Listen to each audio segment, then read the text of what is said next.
estabeleceu as propriedades de uma conexão, né? E a gente falou sobre o papel que uma conexão tem no fibrado principal, né? O papel dessa conexão, basicamente, é propiciar uma divisão algo arbitrária, né, do espaço tangente em espaços verticais e espaços horizontais, né? Vetores verticais e vetores horizontais. Os vetores verticais, tá bom? Os vetores verticais a gente consegue definir de maneira não ambígua, né? Pronto, e estrela x igual a zero, pronto, esse cara é um vetor vertical. Desculpa me mexer tanto, tchau. Não tem problema. Coitado, o Thiago fica aí assim para baixo. Eu não consigo. Vou tentar ficar mais parado. Não. Fique à vontade. O problema é que os vetores horizontais, né, eles são definidos, a gente aprendeu isso, né? A gente pode definir os vetores horizontais como eles sendo o núcleo de um fórmula tomando valor de uma altura de linha, né? Então, eu tenho essa fórmula ômega, eu aplico essa fórmula ômega no vetor, deu zero, né? Esse vetor é horizontal. Isso, de certa maneira, mostra que os vetores horizontais, eles são arbitrariamente escolhidos. O critério para escolher um vetor horizontal é a escolha dessa uniforme. E você pode fazer isso de infinidade de maneiras, né? Então, o espaço horizontal não é um espaço definido de maneira unívoca ou de maneira não ambígua. É uma escolha, certo? Uma escolha. A próxima pergunta que a gente faz, depois a gente ter analisado a conexão, ter analisado a forma local da conexão, ter analisado essas coisas todas, e o que você faz com essa divisão que você implementou de espaço horizontal e de espaço vertical, né? A primeira coisa que nós vamos fazer com isso é definir o que a gente entende por transporte paralelo, tá certo? E eu acho que no curso dessa definição, né, sobre transporte paralelo, a gente vai entender um pouco melhor as coisas que acontecem na relatividade, né? Na relatividade, a gente define transporte paralelo sobre uma variedade, mas talvez algumas pessoas, alguns de vocês, né, nunca tenham se perguntado se essa definição é natural ou se ela é arbitrária, ou o que ela pode conduzir, né, a definição de transporte paralelo.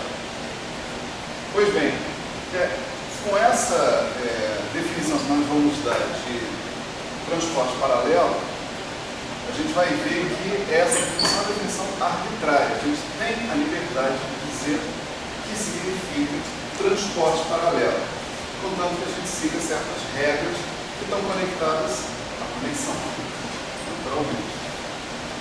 Então, dentro desse formalismo de fibrados, essa coisa fica completamente exposta, completamente clara, na minha opinião, pelo menos, né? A arbitrariedade do conceito de transporte paralelo está refletida na arbitrariedade da conexão que você pode colocar dentro do seu fibrado. Tá? Então, a primeira coisa que a gente vai ver aqui é um pouco sobre isso, né, sobre o transporte paralelo, na verdade, primeiro sobre o levantamento horizontal de uma curva, sobre a variedade, depois a gente vai falar sobre o transporte paralelo, depois nós vamos enunciar alguns resultados, né, relativos aos fibrados associados, certo? Enunciar. Mas essa aula de hoje vai ser um pouco diferente, né, das aulas anteriores. Vai ter poucas demonstrações e muitas enunciações, porque a gente está com o tempo estourado, né? E vamos dizer, essencialmente a gente tem 1h30 para falar sobre tudo, né? até o final. Então eu vou dar uma pincelada nos conceitos mais importantes, né?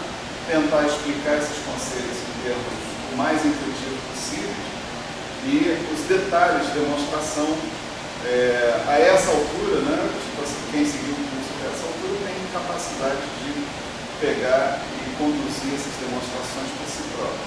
Né?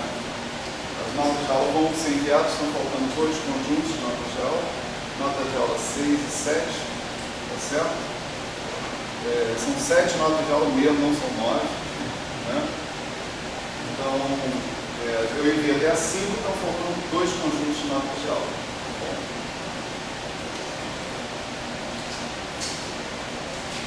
Então tá, primeira coisa então que a gente vai colocar aqui, nós vamos motivar o conceito de levantamento horizontal de uma curva. Tá?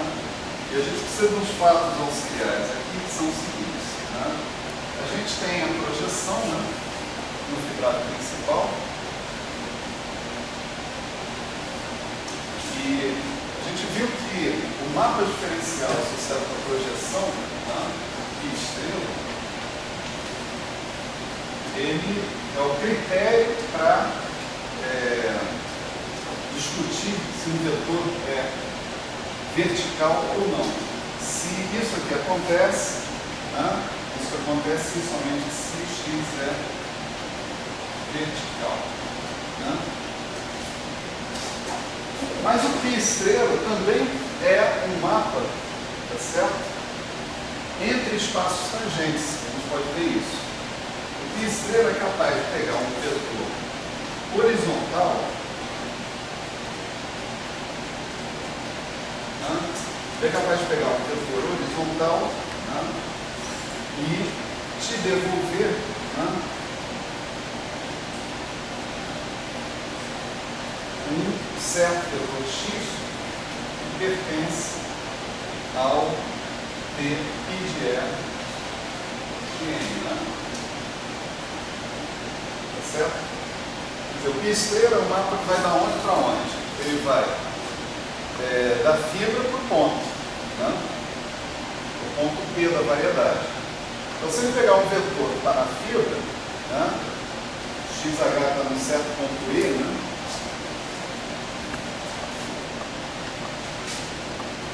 ele vai levar, induzir a um vetor que está no espaço tangente ao ponto P sobre o qual está a fibra, na variedade.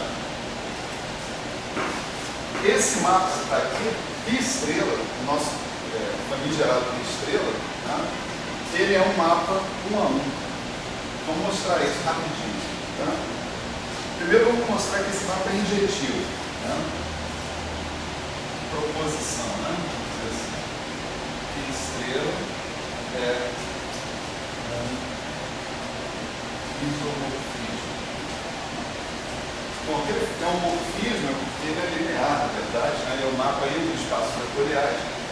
Esse é um espaço vetorial, o espaço tangente ao fibrado ponto E, e o espaço de chegada também é um espaço vetorial. Então ele preserva a estrutura de composição, a lei de composição. Então ele é um morfismo. Então se ele for ele é um isomorfismo. Né? Então para mostrar que ele é um isomorfismo, a gente precisa mostrar aqui que ele é uma bijeção. Efetivamente. Então suponho que eu tenho xh1 e xh2 tais que a ação do π estrela sobre xh1 seja a mesma ação do π estrela sobre xh2. Tá? Então, já que o π estrela é um mapa linear, né, essa mesma equação pode ser escrita assim. Né?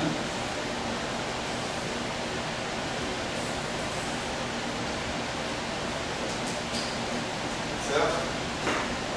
Esse H significa que o xh é horizontal. Né?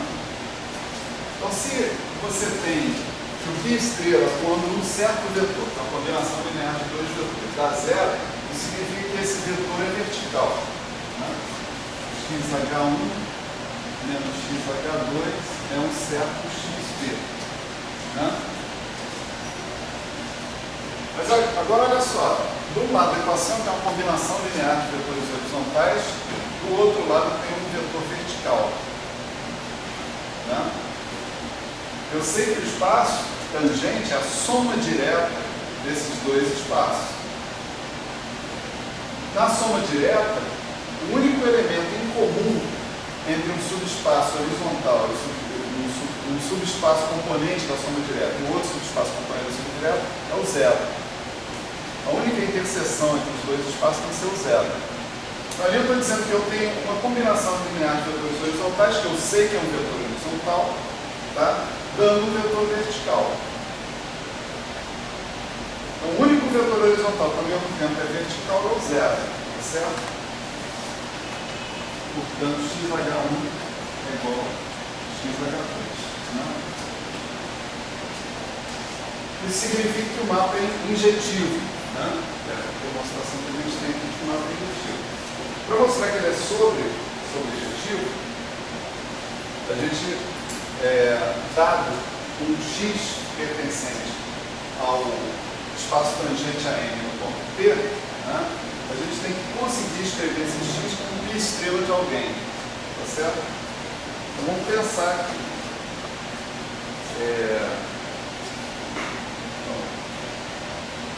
Se x pertence a ppm, né, ele é certamente tangente, né, a uma certa curva alfa de P que está em M. Né?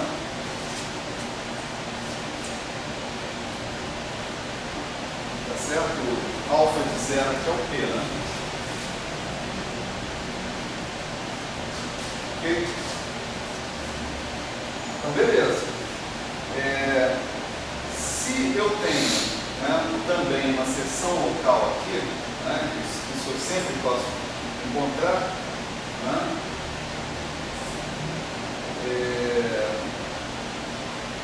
eu posso pensar o seguinte: dado qualquer curva alfa de T inteiramente contida em N, eu posso encontrar uma curva alfa barra de T que está em E, usando a seção. Né?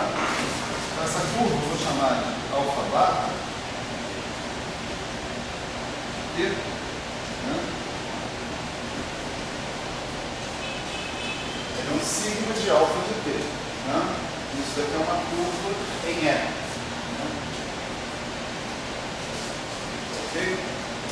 Vamos calcular o vetor tangente a essa curva, tá? Essencialmente.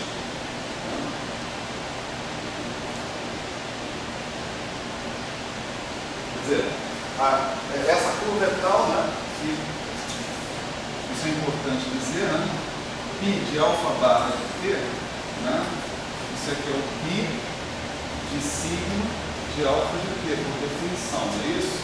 Isso é um π composto com sigma, e para que eu tenha uma seção, eu tenho que π composto com sigma tem que ser identidade. Né? Então isso aqui é o próprio alfa de T. Né? Então, essa curva está em E e a projeção dela, ponto a ponto, né, está em N.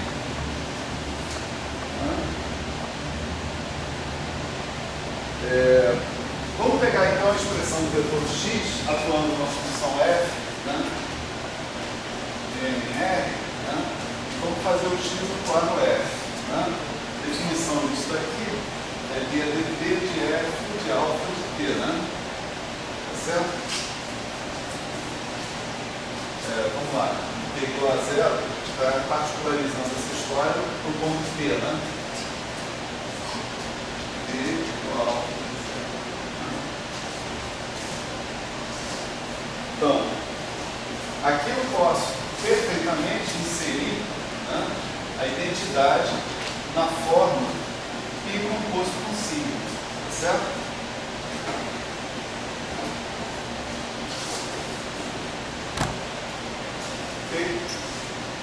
Usando as propriedades de uma seção. Para uma seção, né, eu posso fazer isso. Sigma alfa de T, né, é o que eu acabei de definir como alfa barra de T, a curva no E. Né? Π composto com alfa barra de T nesse caso, né? O que eu tenho aqui é uma coisa assim, TDT de F composto com I atuando em alfa barra de T em T igual a zero, não é isso? Isso daqui é o vetor x bar, né? No ponto E, né? Tá certo? É a mesma coisa que eu teria no vetor tangente a curva alfa barra de T no ponto E atuando em F igual a π. Tá?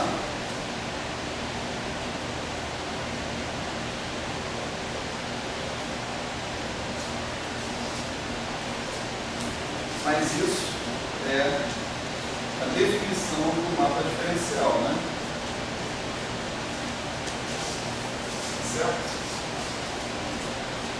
Portanto, esse vetor x, ele é π estrela de um certo vetor x bar, mas ninguém falou ainda que esse vetor x bar é horizontal. Não?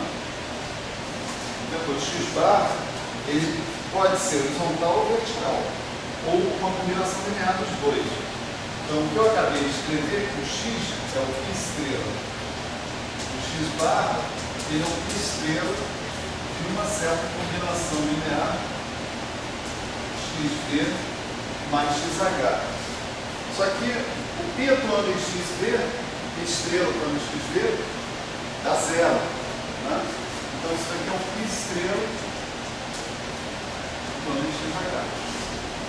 Conclusão, o x que a gente propôs, que pertence ao espaço tangente à variedade, pode ser escrito como π estrela atuando em alguém no espaço horizontal. Certo? Então, o mapa π estrela é um mapa 1 a 1. Tá?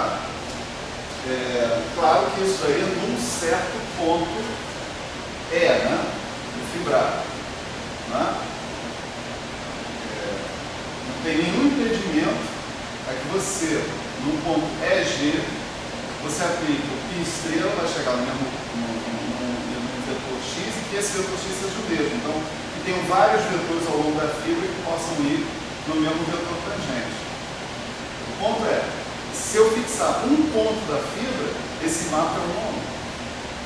Tá certo? A situação aqui é mais ou menos graficamente falando, assim, né? Aqui eu tenho uma certa curva, né, na variedade N, né?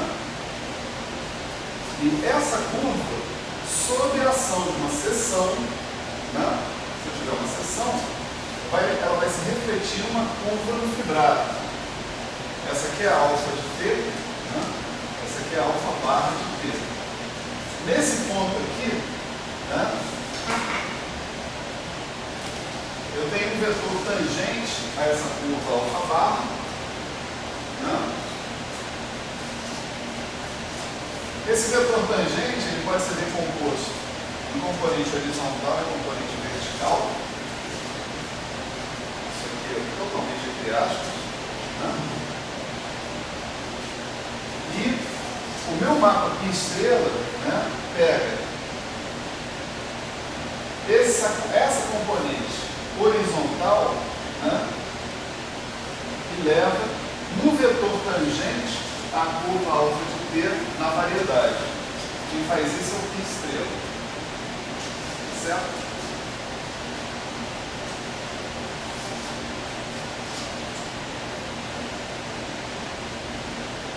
Então, esse mapa 1 a 1 não é como um mapa do espaço tangente em E no espaço tangente em M.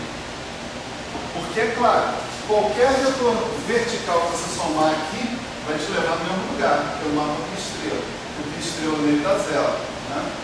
Mas ele é sim um mapa 1 a 1 se você se restringir ao espaço horizontal em E para o espaço tangente no ponto P em M. Ele é um mapa 1 a 1. Certo?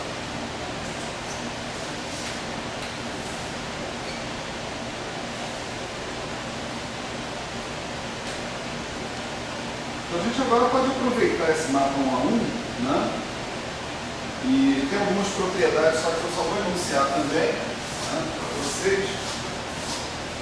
Mas as demonstrações são realmente bastante simples, né? Não tem muito problema não.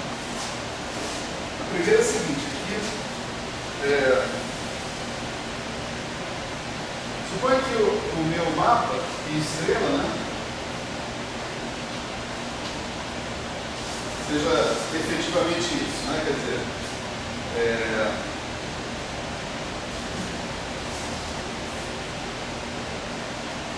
certo? Quer dizer, pi estrela faz x correspondendo a um x bar, né?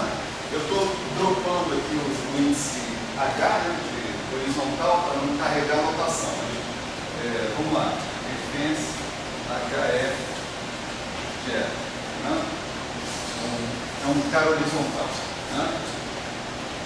Então, quando eu botar uma barra em cima de alguma coisa, significa o cara que é associado com x, ou que é associado com x pelo pi estrela, tá certo? Então, propriedade 1, né? Se eu fizer o vetor conduzido pela translação à direita, né? Isso daqui me dá essencialmente o mesmo vetor, só que no ponto é G. Tá? Isso aí é um campo vetorial invariante à direita, se a gente quiser assim. A gente não definiu esse conceito sobre variedades, né? Isso é um análogo do que eu chamaria de invariância à direita se eu fosse falar da ação do grupo sobre ele mesmo.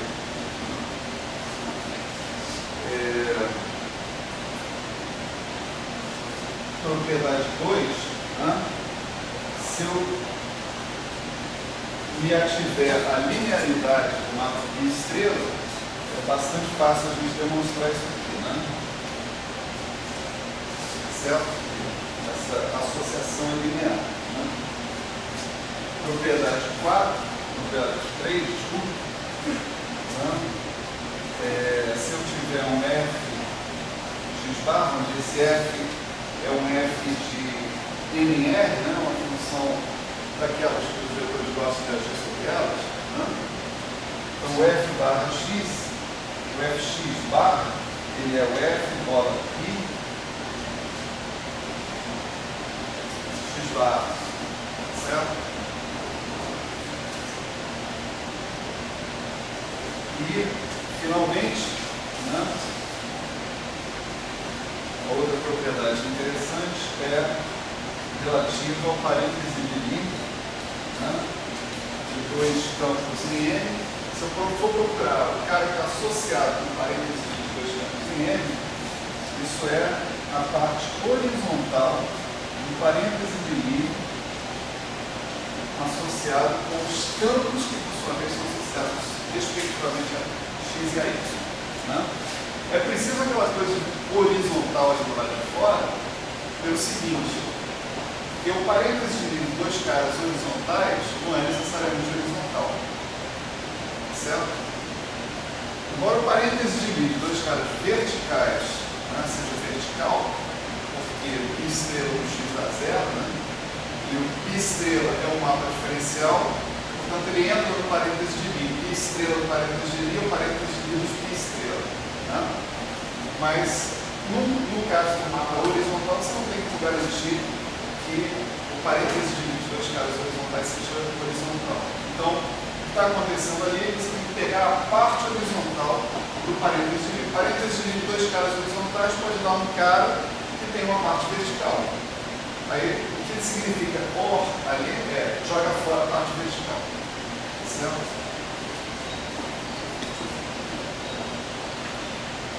Legal. Vamos começar a série de coisas, quer dizer, ali já começou, né? Nós vamos continuar então a série de coisas sem demonstração, mas que eu espero que fique mais claro intuitivamente do que através dos números. Né?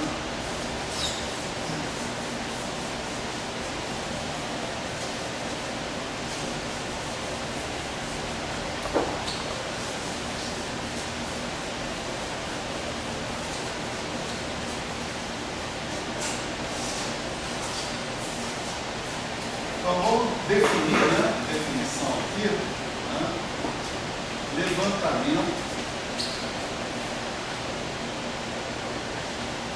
horizontal de uma curva, né, alfa de t contida em n, certo?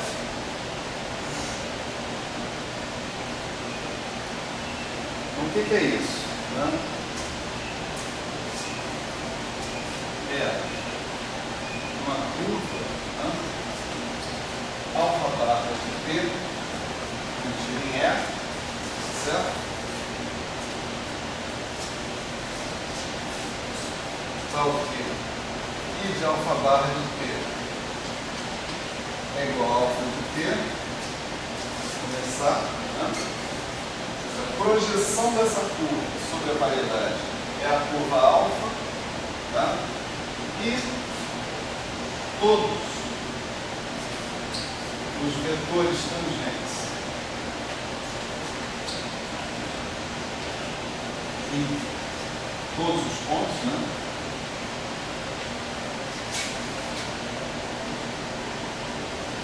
De alfa barra de t são horizontais,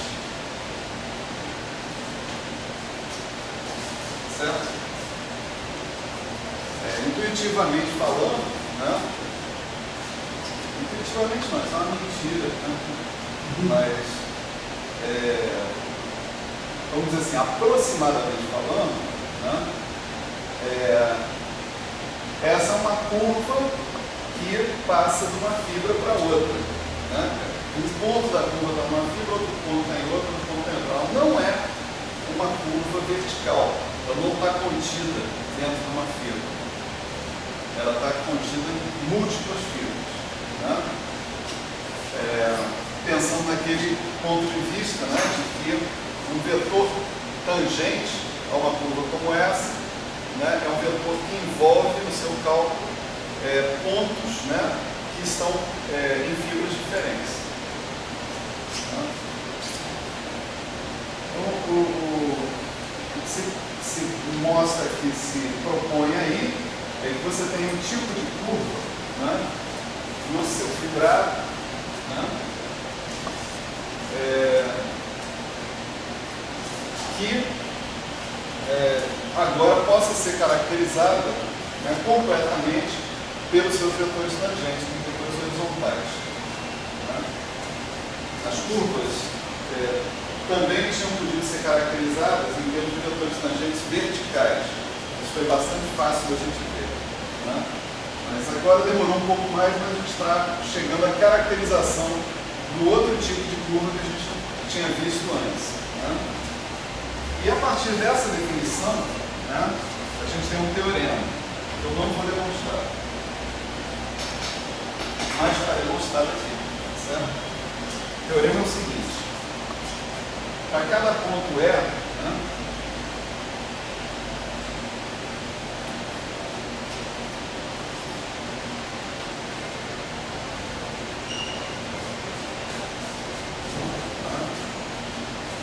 existe um único, né, levantamento horizontal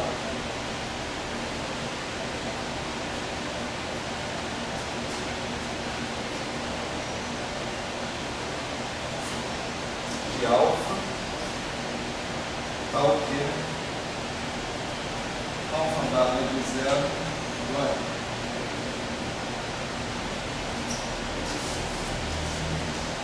esse é bonito.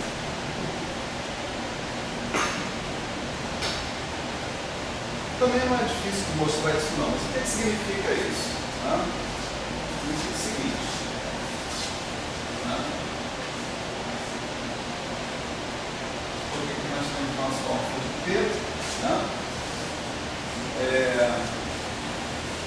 Então eu decido fazer um levantamento horizontal desse alfa de t, só que eu fixo o seguinte: aqui eu tenho um ponto F, e eu quero que o meu levantamento horizontal necessariamente passe por esse ponto F. Né? Então eu quero encontrar uma curva T, satisfazendo esses requisitos que estão aqui, né?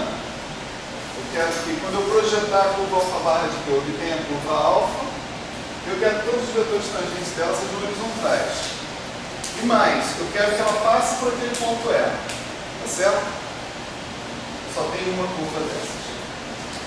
Tá certo? Não tem mais de uma. Como vocês podem prever, né, a demonstração desse teorema vai fazer com que a gente, em algum momento, escreva uma equação diferencial. E aí vai ter existência e unicidade de soluções de equação diferencial e pronto, está demonstrado. Então, a equação diferencial que vai ser escrita é, dado um ponto arbitrário do alfa barra de T, né, o seu vetor tangente é horizontal. Certo? Então, essa equação ela vai se configurar nisso aqui, né? AdG de T a menos 1 estrela ômega beta de T beta 1 mais beta G de T G1 igual a 0. Por incrível que pareça, isso é a equação diferencial. Né? Eu vou mostrar onde é que está o DDT dentro dessa equação. Tá? Eu não vou demonstrar a equação. Né? A gente tem uma série de procedimentos que envolvem aquelas duas aplicações que a gente viu na aula passada, I e J, tá certo? Era o I de G e o J de L. Né? Certo? Envolve aquela decomposição, né, que a gente tinha. Mas deixa eu primeiro, antes de mostrar onde é que está o DDT, né, dizer o que são os elementos que estão aparecendo na equação, né, em si. Né? Isso que está aqui, esse G, né, ele é a diferença, né, entre o sigma de alfa de T e o alfa barra. Né?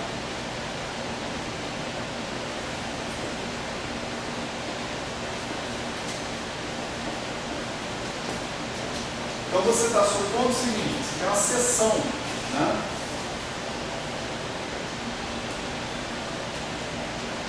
Se eu simplesmente pegar a curva alfa de T e aplicar o sigma, eu vou obter uma curva aqui no fibrado que é uma seção. Né? Essa curva não é necessariamente um levantamento horizontal. Os vetores tangentes a essa curva aqui podem ter componente vertical sem problema nenhum. Né? Mas em cada ponto da fibra, né, certo? Há uma diferença entre o sigma de alfa de T e o alfa barra de T. Essa diferença pode ser, você pode dar conta dessa diferença fazendo ação à direita de algum elemento do grupo. Né? É assim que funciona a brincadeira. Cada elemento na fibra está relacionado com qualquer outro com um elemento do grupo. Aqui você tem uma coisa que depende de T de maneira contínua, então você vai esperar ter uma aplicação, né, contínua e suave, na verdade, né, do grupo, né, no intervalo 0 1 do grupo. Né? Então, esse G de T é o que diferencia a seção naquele ponto, naquela fibra, do levantamento horizontal. Dado que você conhece a seção, essa seção é arbitrária, tá certo? É você que monta, portanto o G de T vai ser dependente da seção, né? Se você usar uma outra seção, você vai ter que obter um outro G de T. Não importa. O que interessa é que você chegue lá no levantamento horizontal. Né? Dado um sigma de alfa de T, você procura o G de T que vai te levar no alfa barra, em cada ponto. Esse G de T vai satisfazer essa equação diferencial para aqui. Vamos dizer quem são os outros elementos da equação diferencial. Né? Os outros elementos da equação diferencial vão ser os seguintes.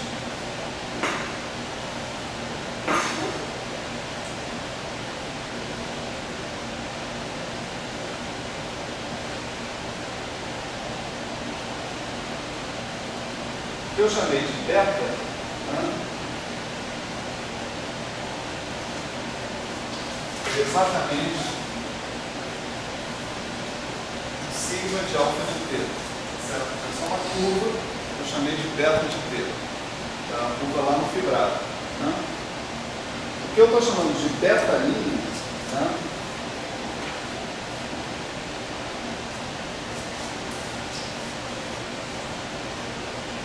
vetor tangente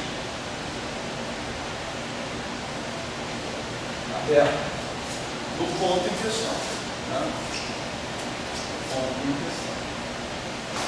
Quem mais está faltando a gente colocar aqui? Ômega, é claro que é a nossa forma de conexão, tá certo?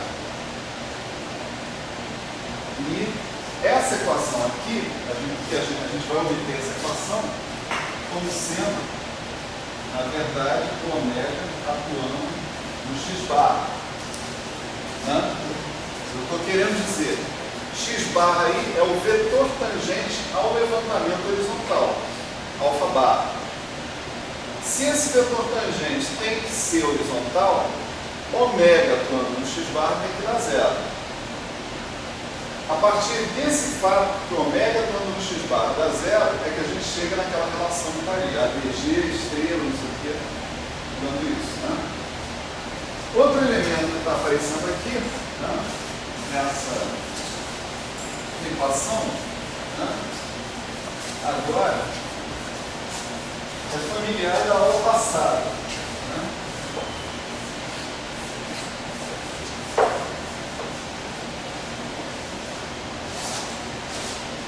Se θ, né, é a nossa forma de Maurer-Cartan, né? Só para refrescar a memória, né, a forma de Maurer-Cartan é um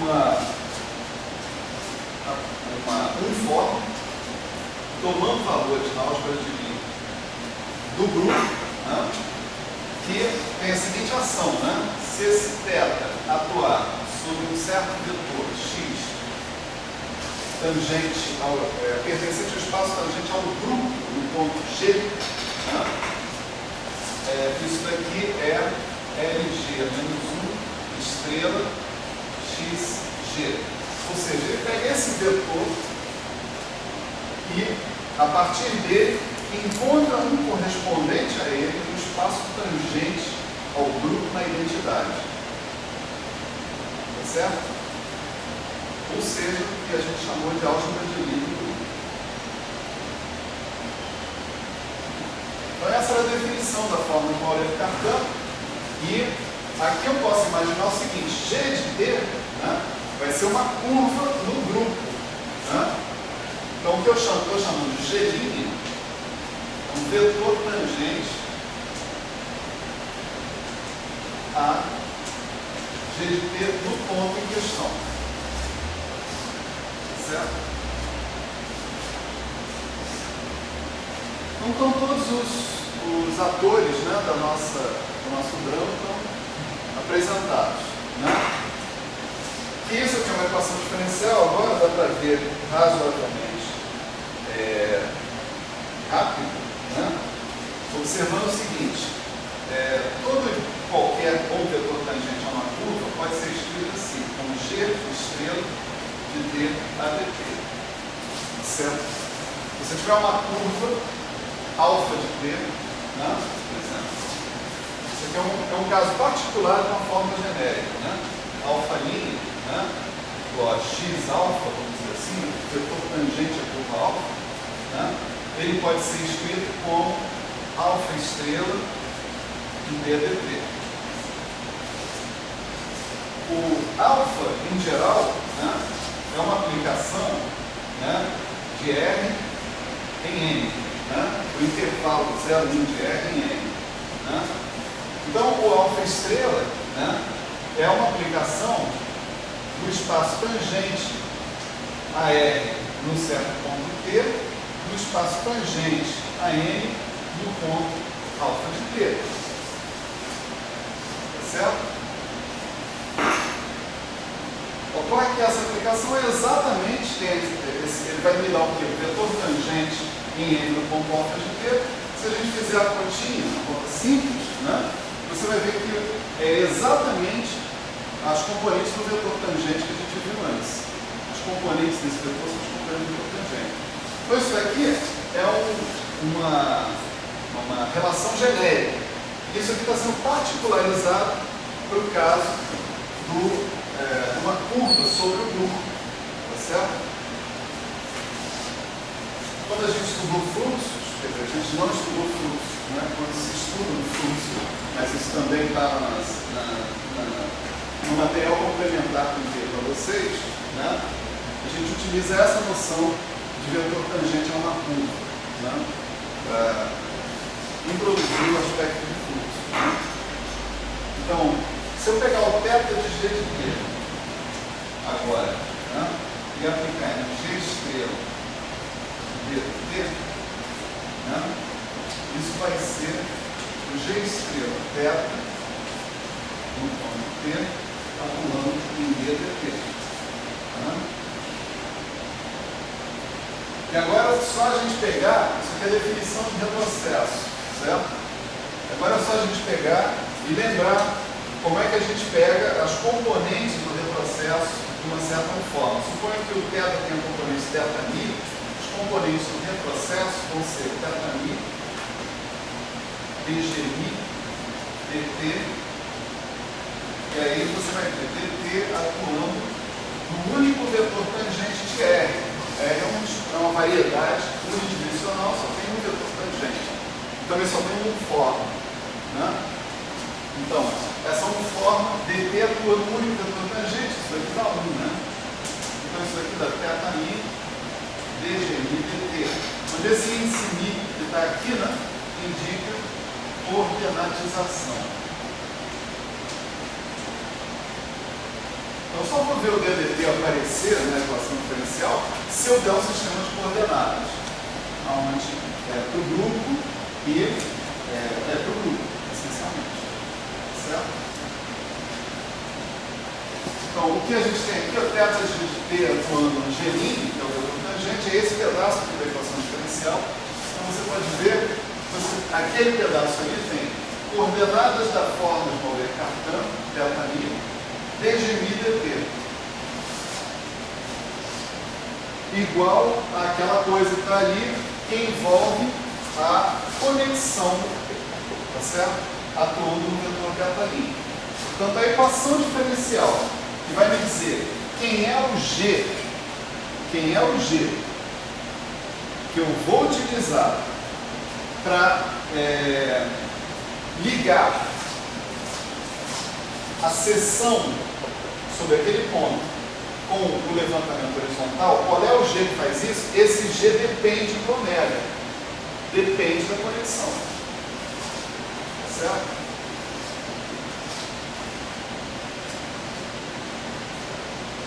Essa equação diferencial tem uma condição inicial, tá certo? A nossa condição inicial é que o G de zero seja 1. Não é? Aqui, né, a gente tem que fazer uma alteração nesse nosso desenho aqui, né?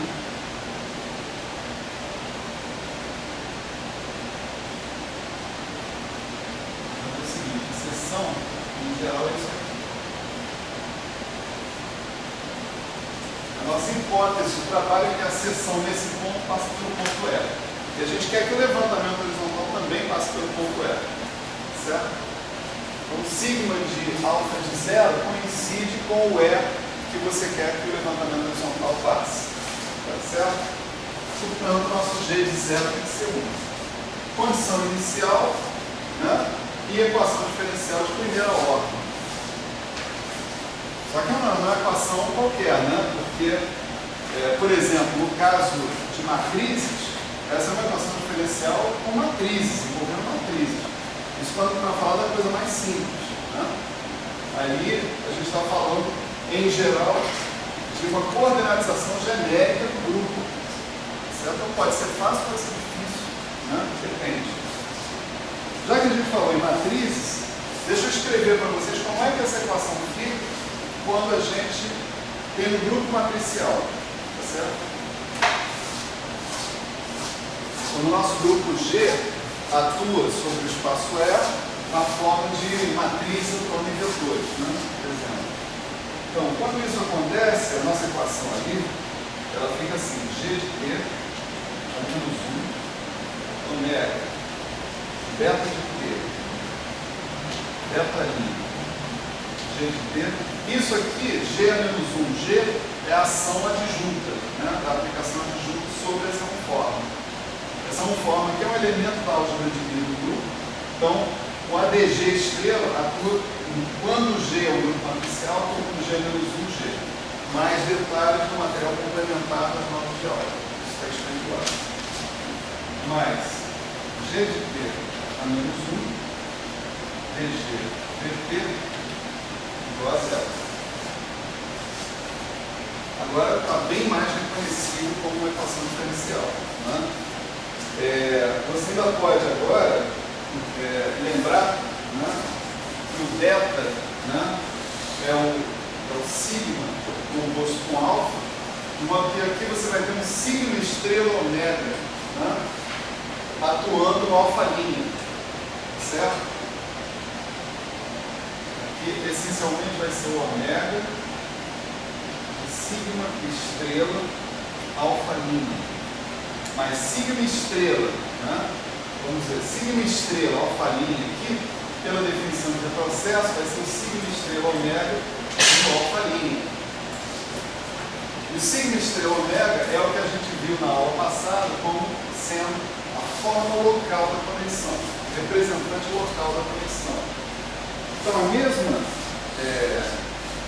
equação pode ser escrita de uma forma ainda mais simpática, dessa forma, G menos 1, aí já projetando também o sistema de coordenadas, a mi de alfa de T, D alfa mi de T, G de T, mais G de T menos 1, DG de T, dt igual a zero. Observa que D alfa mi dt é conhecido, certo? São os componentes do vetor tangente da curva alfa, que é a curva dada lá na variedade. Isso aí não é o que eu estou buscando, não é o DADT da equação diferencial, certo? Essa equação diferencial tem uma solução, né, formal pelo menos, embora ela em geral não possa ser colocada sob forma fechada. Mas ela tem uma solução formal que é a seguinte.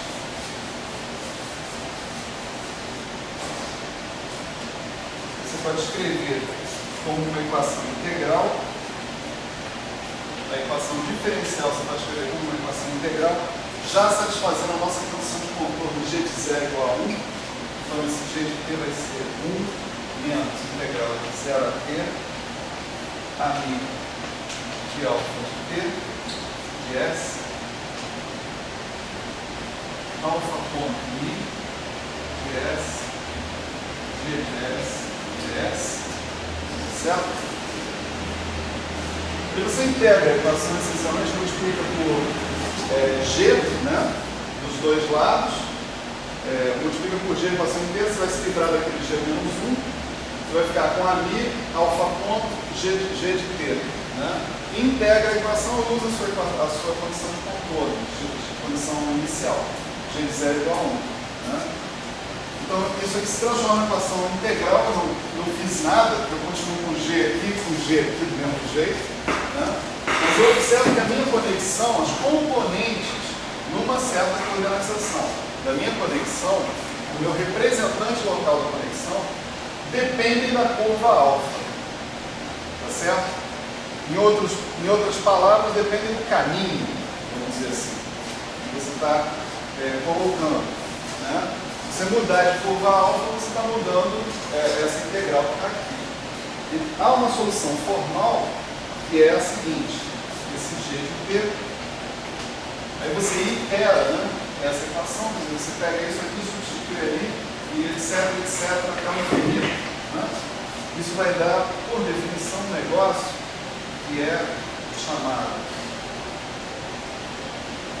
exponencial ordenada nos caminhos.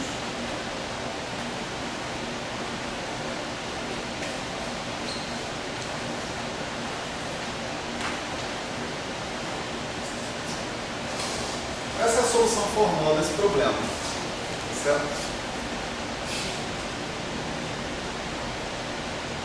Definição disso vocês podem conseguir sozinhos, é só fazer a iteração daquela fórmula integral ali, vocês vão obter a definição do exponencial ordenada nos caminhos.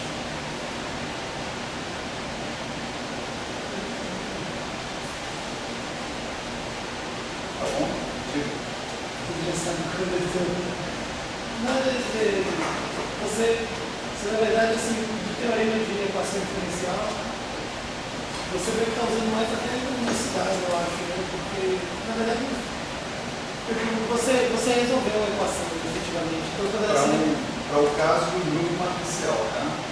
Isso, é. Que o G é uma matriz. Isso, é. Para esse caso, não sei nem se você precisaria do teorema de resistência e unicidade, né? Porque se você já exibiu a solução, você meio que demonstrou, entre aspas, para mim. Bom, eu posso exibir a solução e ter mais de uma solução. Eu posso ter exibido uma solução. Não, isso, eu O que digo me só garante- a parte da unicidade. O que me garante que eu tenho apenas uma solução é a parte da unicidade do teorema de resistência e unicidade. Tá? Quer dizer, isso aqui é uma solução e é a solução ao mesmo tempo. Maravilha. Agora, com isso que a gente acabou de fazer, a gente pode definir o conceito, finalmente, de transporte paralelo. Né?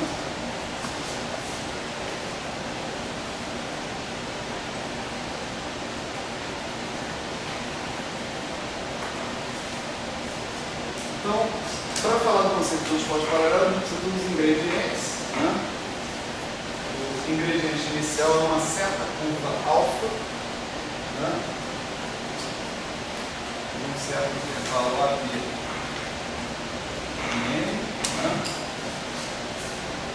E eu vou dizer o seguinte, um ponto, né? Vou chamar de EA, tá certo? Pertencente aqui a menos 1 de alfa de A, certo? A curva alfa passa no ponto alfa de A. Eu pego a fibra nesse ponto e escolho um ponto nessa fibra, que chama EA. Né? É paralelamente transportado. Né?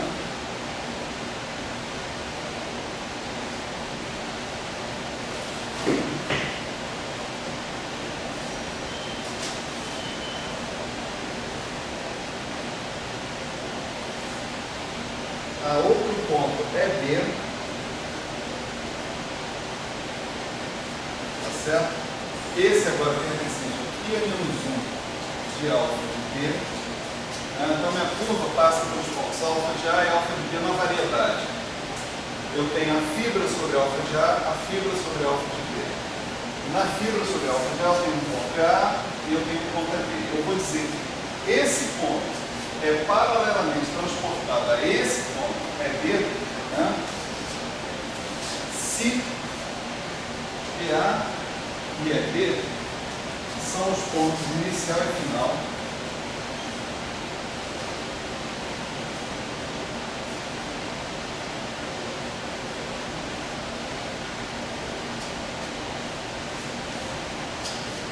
de alfa barra de T.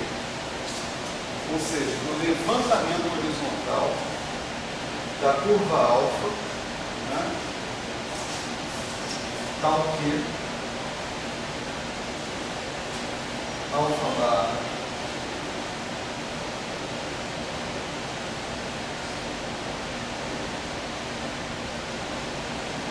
de A igual a EA. Certo? O que isso aí quer dizer? Né? na prática?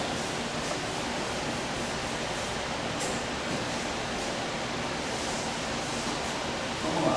Temos lá a variedade de base e temos uma curva alfa. Né? Alfa de ter a variedade de base. Aqui temos o ponto A, aqui temos o ponto B. Tá? Aqui eu tenho a fibra sobre o ponto A, aqui eu tenho a fibra sobre o ponto B. Tá? Então, aqui eu tenho EA. Tá? Sobre esse ponto EA, tá? Sobre esse ponto EA, passa, por esse ponto EA, passa um levantamento horizontal alfa barra de P. Passa.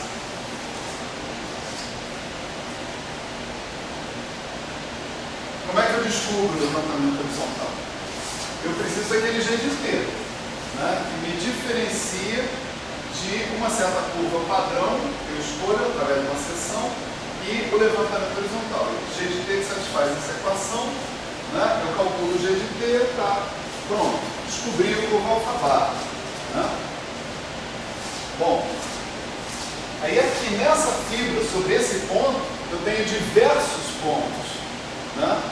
Eu tenho um certo EB', aqui eu tenho um EB, duas linhas aqui, eu tenho um EB, três linhas aqui, assim por diante.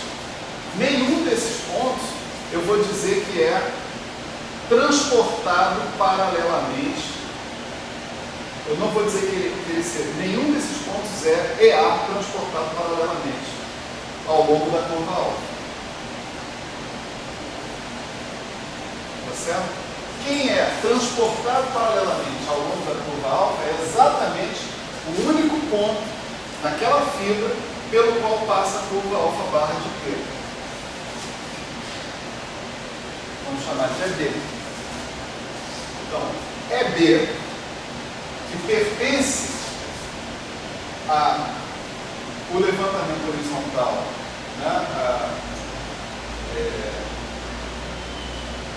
desse alfa de P, passando por EA, né, é o único ponto que eu posso assegurar, de acordo com a minha definição de transporte paralelo, que é o ponto EA transportado paralelamente. Certo? Para todo mundo que já viu relatividade na vida, né, a primeira coisa estranha que vai aparecer aqui é que lá na relatividade a gente transporta vetores paralelamente, tensores. Né? Aqui não, aqui eu estou transportando pontos. Tá certo? É assim mesmo. São pontos. Né? Essa definição de transporte paralelo num fibrado principal, ela vai ocasionar uma definição acessória induzida num fibrado associado. Que essa sim vai ter a ver com a definição convencional que a gente conhece, para vetores, etc. Certo? Mas a definição num fibrado principal, ela envolve o conceito de transporte paralelo de um ponto do fibrado. Né? Um ponto que está sendo transportado paralelamente.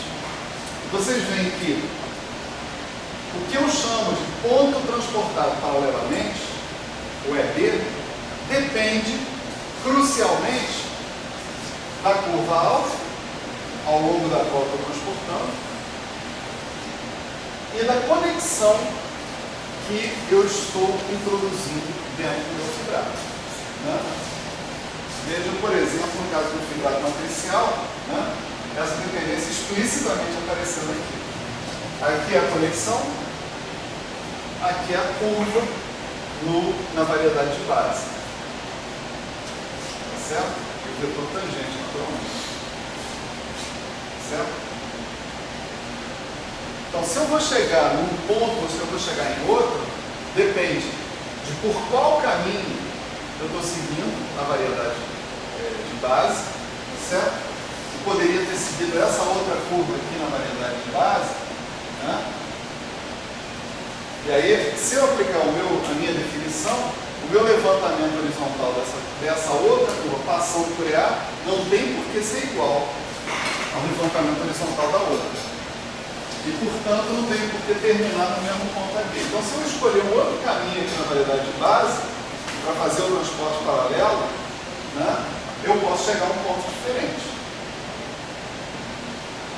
Certo?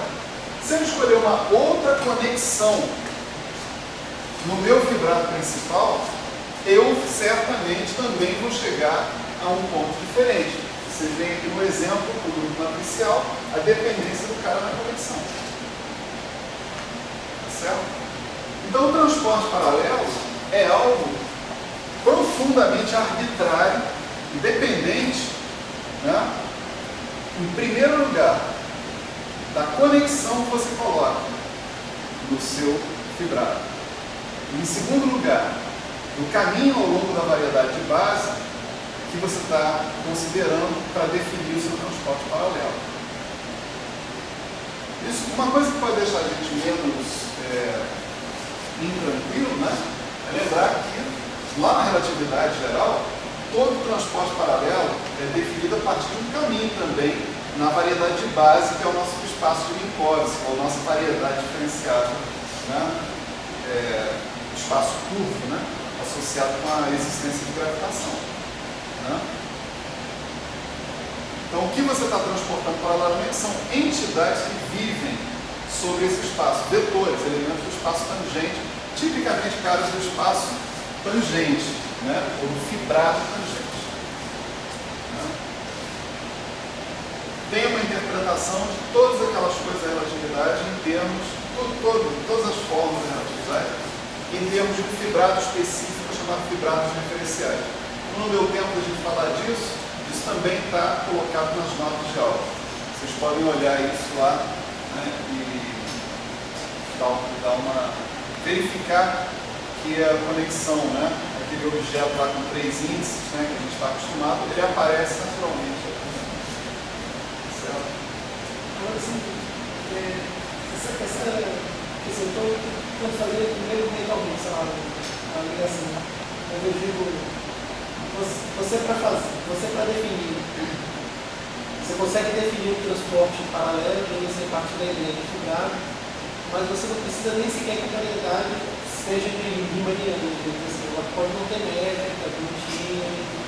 Você só vai, exato, você vai definir o transporte paralelo e os coeficientes da conexão afim normalmente, só não vai ter. Tudo que eu pedi aqui é que tanto a variedade, tanto M quanto S sejam variedades diferenciadas. Mais nada. Você tem toda a razão. Não introduzir estruturas adicionais. A métrica é um tensor que você coloca na sua variedade. Né? Um campo tensorial, na verdade. Né? Então, não introduzir uma métrica. Na verdade, a relatividade geral é um caso muito particular. Aqui essa conexão você não está nem definindo se ela é afim ou não. Só não está dando essa cara de conexão afim, tá? O que é uma conexão afim? Eu sinto que ela não me arriscaria. Eu acho que o nome afim vem da segunda parte da lei de transformação da conexão, que é uma parte que não é uma transformação não linear, mas não no sentido de que é quadrático, cúbico, etc. Mas é porque tem um termo constante, um termo independente da própria conexão. Né? Tipo assim, você tem uma linha igual a gama, jacobiano, né? Anti-jacobiano, né? Jacobiano menos 1, né? Isso aqui é a parte da lei de transformação da conexão com o tensor. Mais um troço aqui que envolve derivadas segundas, tá certo? Que não depende da conexão. O que eu localizo como origem desse nome afim é a presença desse termo aqui. Porque ele deixa de ser linear e passa a ser afim. Vamos dizer, x' é igual a x mais b é uma transformação afim, ou ax mais b. X' igual a x é uma transformação linear. X' igual a x mais b é uma transformação afim. Então, se a gente ficar de acordo quanto a essa definição de conexão afim. Conexão afim é um bicho cuja lei de transformação envolve um termo que não depende dela mesma, tá certo? Se a gente ficar de acordo com isso, eu vou te dizer, a nossa conexão é afim, sim. Na aula passada, que o senhor faltou, né? Nós mostramos que a lei de transformação da conexão é exatamente essa. Tá certo? A lei de transformação da conexão é exatamente a lei lá de Young-Mills que, particularizada por causa da relatividade, é isso. Eu estava pensando em outra coisa, mas você também... Então, nossa conexão é afim, no sentido preciso, né? De que se a gente definir afim como sendo algo que, ao se transformar, possui uma parte que acaba com a linearidade, uma parte que não depende dela mesma, não a envolve. Né? Agora, não sei se tiver outra definição de conexão afim, aí pode ser que a gente possa discutir de novo. Que na verdade é justamente a parte que faz com que não seja impressora. Quando eu estava pensando, eu estava tentando associar com a ideia de espaço afim. Uma coisa mais algébrica, né? Você define o espaço vetorial, mas você consegue definir a noção de soma de ponto como vetor. Então você tem dois pontos e aí você consegue definir o vetor com a diferença entre os pontos. Eu estava tentando fazer um link entre isso e a ideia dos pontos. Eu confesso para vocês que eu não tenho essa definição nem de espaço afim, nem de conexão afim clara na minha cabeça. Não, para mim também. Agora, se a definição de conexão afim for essa, então a nossa conexão é afim. O problema é sentido, porque você falou aí, faz todo sentido. Tá claro? Então, o transporte paralelo é isso aí. Né? E agora, para quem for estudar loop quantum gravity, foi introduzir um conceito muito útil na loop quantum gravity, que é o conceito de grupo de homonomia. Também aquelas expressões que a gente ouve falando, a gente sempre pensa que não está ao alcance da gente, né? Não, agora está plenamente ao alcance de todos. Você sabe o que vocês têm que fazer para atingir isso, pelo menos. Né? Muito fácil. Né? Imagina o seguinte, é fácil mesmo. Né? Imagina a situação específica em que você tem uma curva que seja um loop. Tá certo? Essa curva alfa de T é um loop. Vou tirar aí para o loop, tá certo? Ela começa e termina no mesmo ponto e você tem uma fibra, né, sobre esse ponto. Né? Você pode pegar um ponto E, né, sobre essa fibra, né, transportá-lo paralelamente, tá certo, ao longo dessa curva alfa, que é esse loop. Tá certo? Está entendida a tarefa? Né? Transporte esse ponto EA paralelamente ao longo da curva alfa. Você faz o levantamento horizontal e encontra lá o ponto EB na fibra que te interessar. Né? Então o que a gente tem que fazer? Tem que fazer o levantamento horizontal dessa curva, né? E verificar para onde ela volta quando você volta para o mesmo ponto. Só que o levantamento horizontal não tem obrigação nenhuma de te dar um loop, de te dar uma curva fechada. Então, pode acontecer perfeitamente que o levantamento horizontal não feche, que ele saia do E, né? E ele venha e chegue num certo E'. Tá certo? Você fechou o loop aqui na variedade de base, mas a sua curva levantada horizontalmente não fecha. Entre o E e o E', existe um elemento do grupo que liga E com E'. Né? Esse elemento do grupo vai ser dado, né? Por exemplo, no caso do grupo matricial, só para a gente fixar as ideias, né? Vai ser T exponencial agora da integral ao longo de um circuito fechado, tá certo? Que é a curva alfa, né? Do ali de alfa de S, alfa ponto mi de S de S. Certo? Aqui você falou, saí de E, né? Estou andando na curva alfa. A curva alfa é uma curva fechada. Se eu fizer essa conta, o único jeito de eu encontrar o mesmo ponto é se isso aqui der 1, tá certo? Mas isso não é obrigatoriamente 1, né? Para uma curva alfa genérica. Pode ser outra coisa, qualquer. Em geral, vai ser o quê? Vai ser um elemento do grupo. Tá certo? Lembra que a Mi é um elemento do espaço tangente ao grupo na identidade. A Mi de alfa de S vai ser lá um gerador, vamos dizer assim. Alfa.mi de S vão ser coordenadas, vamos dizer assim, dentro do grupo, parâmetros do grupo.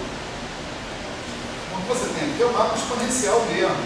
Ou seja, você tem exponencial de um cara que é IθA, se vocês quiserem. Certo? Então isso aqui é um elemento do grupo. Tá? Então esse G que você está colocado aqui, né, que você obtém, ele está associado, né, ao alfa. Tá? A cada loop que você produzir sobre a sua variedade de base, você vai produzir um G, tá certo? Através dessa receita que está aqui. Então,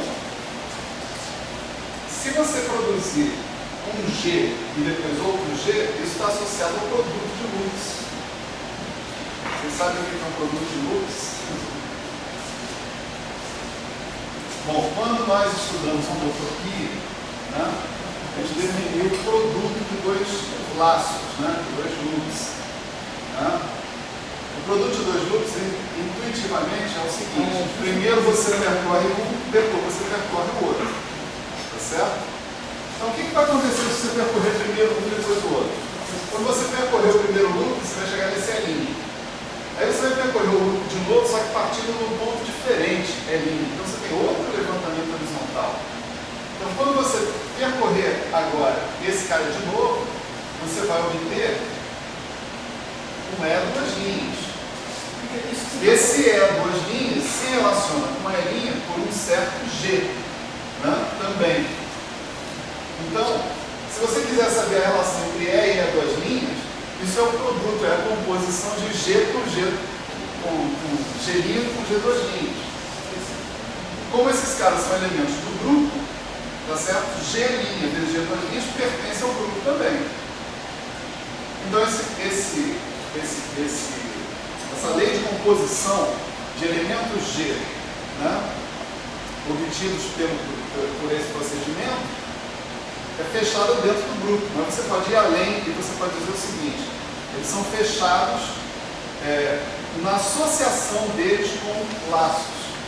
Você tem um isomorfismo entre o espaço dos laços com o produto de laços colocado lá para o homotopia.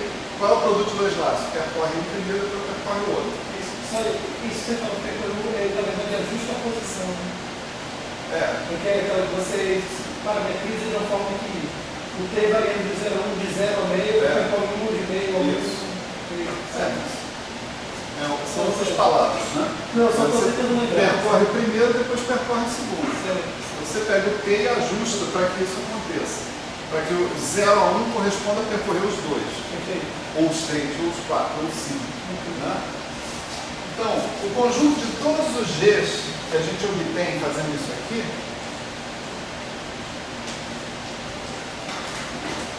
é um grupo. Dá para mostrar que isso é um grupo. E isso aqui é o tal do grupo de homotopia.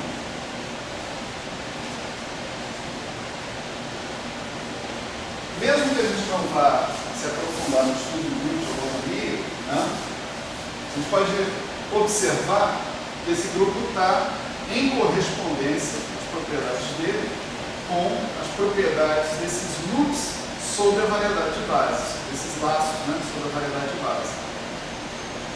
Tá certo? Então, informação sobre a trivialidade ou não desse grupo de holonomia reflete, na verdade, informações sobre as propriedades topológicas do fibrado como um todo. Porque não se esqueça que o que a gente está tendo aqui é o não fechamento dessa curva quando eu percorro o loop na variedade de base. Então eu estou verificando, intuitivamente falando, algum tipo aí de curvatura, né? Ou de coisas que não são flat, né? Essencialmente. Um grupo de holonomia trivial, você já pode imaginar que possa estar associado a coisas flat. Toda a curva na variedade de base fecha no fibrado, provavelmente é porque eu tenho um espaço total sem um espaço flat. Certo? Bom, isso é o melhor que eu pude fazer até agora. Né? Fazer mais do que isso significa a gente fazer conta pra cacete. E não ia dar tempo para a gente fazer essas contas. Eu quero fechar o assunto enunciando realmente alguns resultados para vocês associados com os fibrados associados. Né? Porque o fibrado principal serviu para a gente definir a conexão. Na aula passada, a gente também pegou a conexão e definiu uma forma local da conexão, ou seja, falou de uma uniforma sobre a variedade de base, uma uniforma tomando valores sobre a álgebra de grupo na variedade de base, que está em correspondência 1 a 1, né, com a conexão que a gente impôs sobre o fibrado. Tá? Mas se eu tenho um fibrado principal, certo? Lembra que o fibrado principal foi definido de uma maneira lá toda capciosa, né? Deixa eu reescrever a definição de fibrado principal aqui. De fibrado associado, desculpa. Fibrado associado. Então, fibrado associado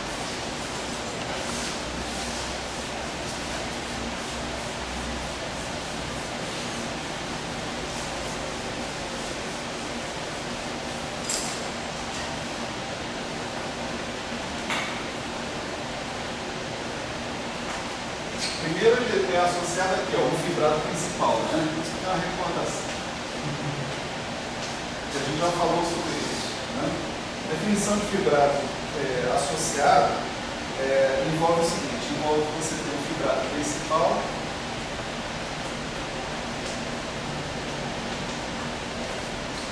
certo? Você ter um espaço F fixo, né? Pode ser um espaço topológico, mas no caso que a gente vai falar de conexões, a gente vai querer que ele seja, que eventualmente venha a ter mais estrutura, que seja só um espaço topológico. Né? E eu vou considerar E cartesiano F, né, o espaço total cartesiano, esse espaço fixo F que está aqui, e vou definir uma ação do grupo G sobre E cartesiano F.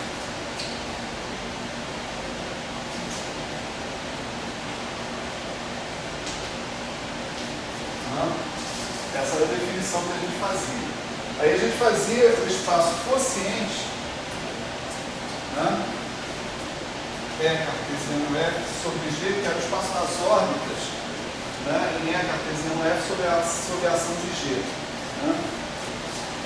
Esse espaço, então, ele era composto, né, das classes de equivalência de pontos V por essa relação de equivalência. Se dois pontos estivessem relacionados com o elemento G da ação do grupo, eles eram considerados equivalentes. Né? A gente construía, então, um espaço que era associado, portanto, ao fibrado principal e era chamado de CDF, né? Cujo espaço total era esse EF, que a gente está vendo. A gente tinha uma projeção PF que a gente já redefiniu, e tinha a variedade de base, a variedade N como variedade de base. Projeção PF, né?